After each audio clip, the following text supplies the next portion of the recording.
Hi, welcome to the Art of Shame-Free Living podcast. Just recently, I was hosting a women's retreat in southern Alberta, Canada, in the corner of southern Alberta, Canada, in this little area called Waterton Lakes National Park. For those of you that are local, you'll know where that is, but it's a really beautiful spot if you want to Google it. I wanted to give a little recap, not just of the retreat itself, but of what I mostly talked about, like the things that I noticed came up over and over and over again that I would say to really integrate, and the things that I think are kind of most important right now. So, because it's on my mind, because I just got home from it a few days ago, and it was fabulous. It felt like a big, cozy, warm hug. I have this lady who helps me co-host the retreat. She does the yoga parts, and she helps me on the back end. And as we were talking about it at the end, gave each other a hug and said goodbye. And she whispered, she's like, "This is the best one yet." And I agree. We say that every time, but every time it's true, every time it just gets better and better.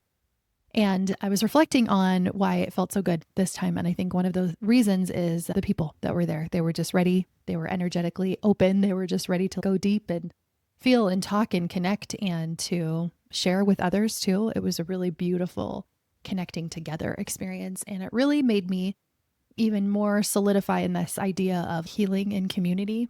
I don't think that we're meant to do it on our own. I don't think we're supposed to just heal on our own. I think that North American culture, society, whatever, has told us that it's better to do things on your own. It's better if you don't receive help when you're sick, just do it on your own. And we're kind of cut off from village, from connection, from support, from interdependence.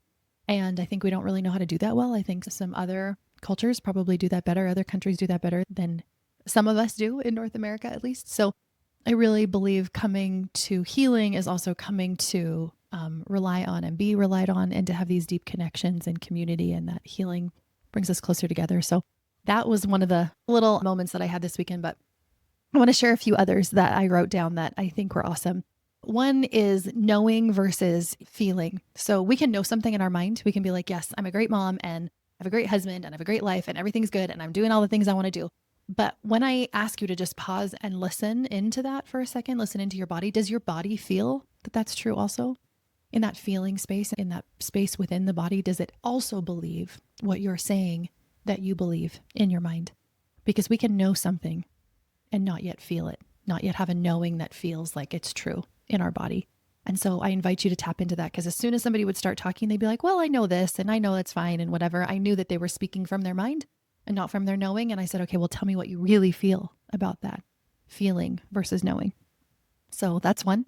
Number two is, in order to heal, the healing happens in the body, and it happens in feeling what we don't want to feel.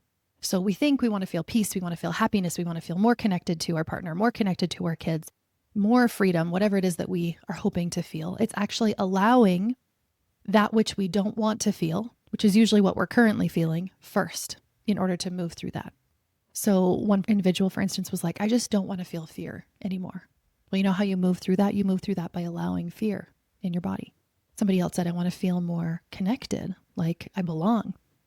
You feel that through allowing the feeling of not belonging, of disconnection, to be present in your body. That is how we move through to what we want to feel. We change the feeling through feeling what we actually feel now and releasing it. And the release happens naturally. We don't have to force it or push it. It's more acceptance of the way that we're truly feeling. And the acceptance leads to the release. Going along with that is that healing happens in the body.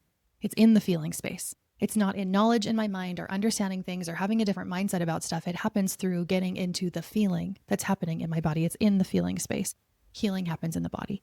And I would offer that dropping into that feeling is integration, and that's going to be more helpful. So information looks like reading books or listening to podcasts or having conversations with people, and those can be helpful as well. And sometimes I'll have shifts that way. But the deeper healing for me and for my clients has often happened through the feeling. So not just information. I didn't just get together in the retreat and just teach them all weekend. We did a lot of journaling, a lot of silence, a lot of stillness, a lot of pause, a lot of getting into our body and feeling. And over and over and over again, I said, this weekend is for integration.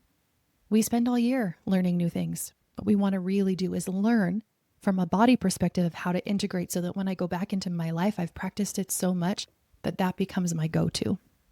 There's a quote in hypnotism. I cannot remember the name of the guy right now, but he said, practice an emotional state until it becomes a neural trait.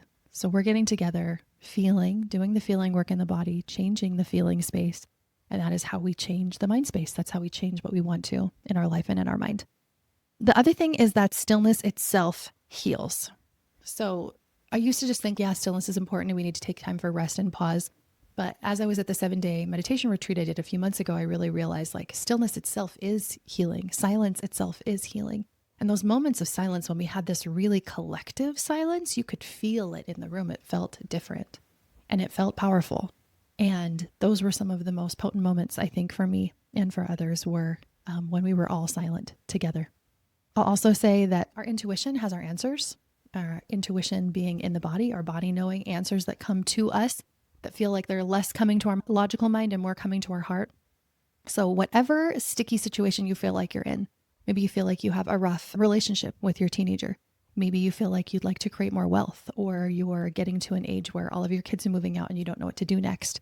Maybe you're feeling like sticky in your partnership. Maybe you're not feeling as connected to your partner as you want to. Maybe you're having issues with sexual intimacy or communication with your partner. Your intuition has answers for you, and those answers will be found on the other side of feeling work. The more in tune we get to our body and to our feelings, the more in tune to our intuition we'll be. So that kind of concludes all the little pieces that I felt like I taught over and over and over again so that we could really integrate that knowing into our system and know it at a deeper level, because it's less of knowing in my mind and more of knowing in my body. I'm wearing the sweater that I got for it, which says, I can't show you the back right now, but it says, I came to be me.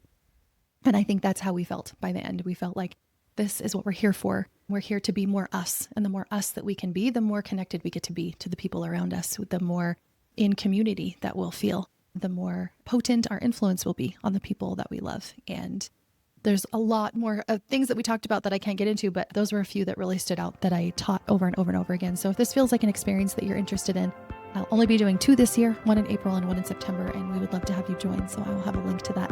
And feel free to email me if you have any questions. And if not, I hope you got something from this episode that can help you feel differently and to know, what am I knowing versus feeling, and help get into the body. And I have lots of subconscious practices to help move through emotions on this podcast. So go check those out, and we will see you next week.